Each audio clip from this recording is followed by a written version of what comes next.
Eu quero hoje tratar de um tema muito importante que esta casa começa a fazer um debate e que precisamos aprofundar. Na verdade, eu inicio a minha fala relatando um fato acontecido para que, a partir deste fato, possamos refletir sobre o tema, que é a questão da redução da maioridade penal. No dia 9 de abril, o jovem Vitor Hugo Deppmann, de 19 anos, estudante de rádio e TV, foi morto com um tiro na frente do prédio onde morava, no Belém, na zona leste de São Paulo, durante um assalto. Mais um ato brutal de violência que comove o país. O autor do homicídio não tinha ainda completado 18 anos. Como é comum quando o menor pratica um delito grave, reacendeu-se o tema da diminuição da maioridade penal, apontada como solução para a violência. Tenho consciência do quanto é difícil abordar esse tema sem o apego ao calor do momento. Tenho clareza que boa parte da sociedade espera ver soluções imediatas para o grave problema da violência em nosso país. Sabemos todos que crianças e adolescentes são mais vítimas que autores de atos infracionais. O problema é que as infrações praticadas por eles sempre ganham grande repercussão na mídia, reforçando o estigma da marginalidade nessa faixa etária. Após o trágico ocorrido, quando muitas vozes se levantam, aqui no Parlamento e fora dele, em defesa da diminuição da maioridade penal, uma entrevista concedida há 3 dias pelo vereador Arif Fredebach, eleito pelo PPS em São Paulo em 2012, ao portal Terra, me chamou a atenção. Pai da menina Liana, de 16 anos, assassinada em 2003, junto com seu namorado na zona rural de Embu Guaçu, região metropolitana de São Paulo, por um grupo que incluía um menor, conhecido pelo apelido de Chapinha. O vereador afirmou que, após o crime que vitimou sua filha, era a favor da redução da maioridade, mas mudou de ideia após estudar profundamente o assunto. E aqui peço licença aos senhores senadores e às senhoras senadoras para citar a frase usada por ele. Abre aspas. A criminalidade vai migrar para mais jovens ainda. Além disso, não podemos colocar esses jovens em sistemas penitenciários falidos, tornando impossível a recuperação deles. Fecha aspas. Cito esse exemplo porque entendo que, como pai que perdeu sua filha vítima de uma violência grotesca, é muito difícil, sobremaneira, para um homem público adquirir serenidade para expor seu pensamento diante da compreensão que não é criando novas formas de punibilidade que daremos uma resposta ao problema da violência. E é reiterando as palavras de quem sentiu a dor da perda na própria pele que eu estou aqui, nesta tribuna, no dia de hoje, para dar o meu testemunho contrário a qualquer proposta de redução da maioridade penal. Entendo não ser essa uma posição fácil. Em primeiro lugar, é preciso afastar os rótulos de que aqueles que não defendem a maioridade penal estão a favor de qualquer tipo de impunidade.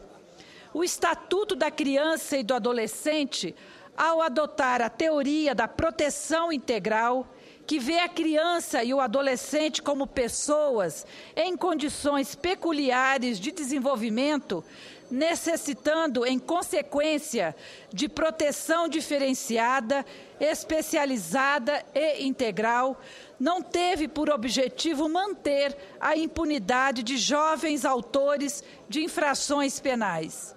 A circunstância de o adolescente não responder por seus atos delituosos perante o sistema de responsabilização dos adultos, não o faz irresponsável pelo ato praticado.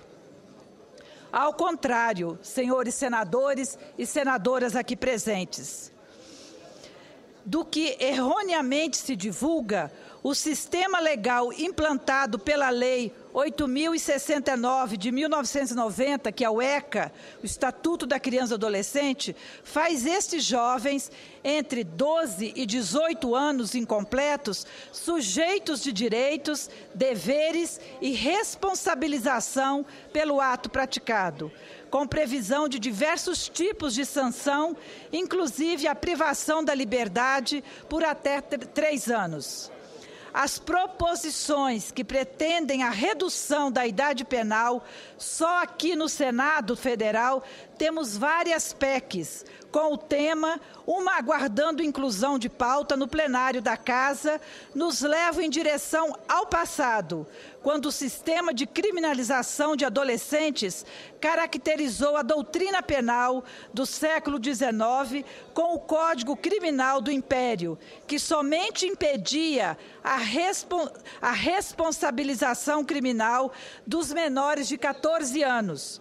Pior do que isso, o primeiro Código Penal da República, editado em 1890, só não considerava criminosos os menores de 9 anos completos, ou aqueles que, sendo maiores de 9 anos e menores de 14, houvessem agido sem discernimento.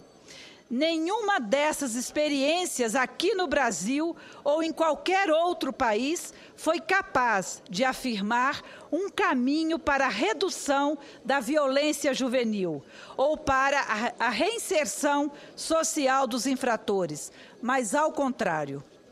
São muitos os estudos que associam o rigor penal à industrialização da própria violência pelo efeito criminogênico das chamadas instituições totais.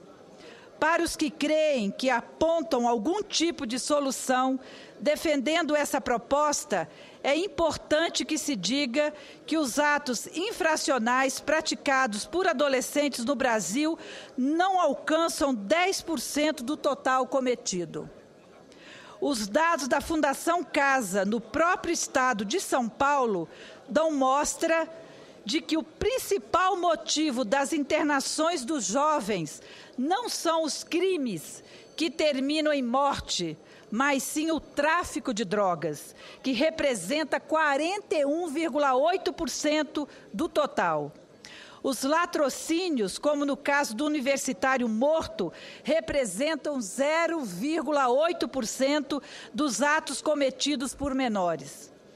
Pretender que o encaminhamento desses jovens, em conflito com a lei, aos presídios brasileiros possa construir alguma solução para o problema da violência juvenil é, na melhor das hipóteses, uma ingenuidade sem precedentes.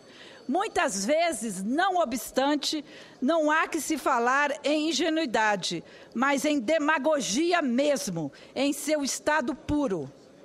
O discurso em favor do endurecimento penal procura estabelecer uma sintonia com as angústias disseminadas socialmente por conta da sensação de insegurança. O endurecimento da lei penal baseia-se muito mais na necessidade de satisfazer o clamor popular do que em dados de pesquisas.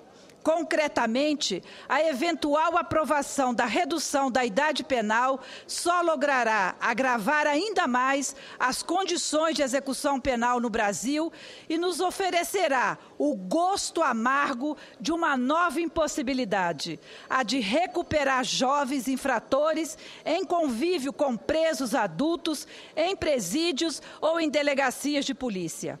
É preciso compreender que, imputabilidade penal até os 18 anos de idade não é sinônimo de impunidade e que defender a sua redução para 16 anos se revela uma visão equivocada daqueles que acreditam que somente endurecendo a legislação penal se fará política criminal consequente. Fugir das respostas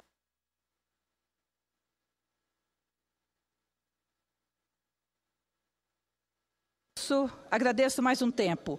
Fugir das respostas simplistas é nossa obrigação de mulheres e homens públicos, porque não podemos transformar o drama da violência em espetáculo. Não é digno oferecermos como remédio um placebo, não a honra em fazer política com cadáveres. Tampouco devemos permitir que, por conta da tragédia, se renovem os apelos em favor da intolerância. Senhor presidente, era o que eu tinha para o momento e agradeço o tempo que me foi concedido. Muito obrigada.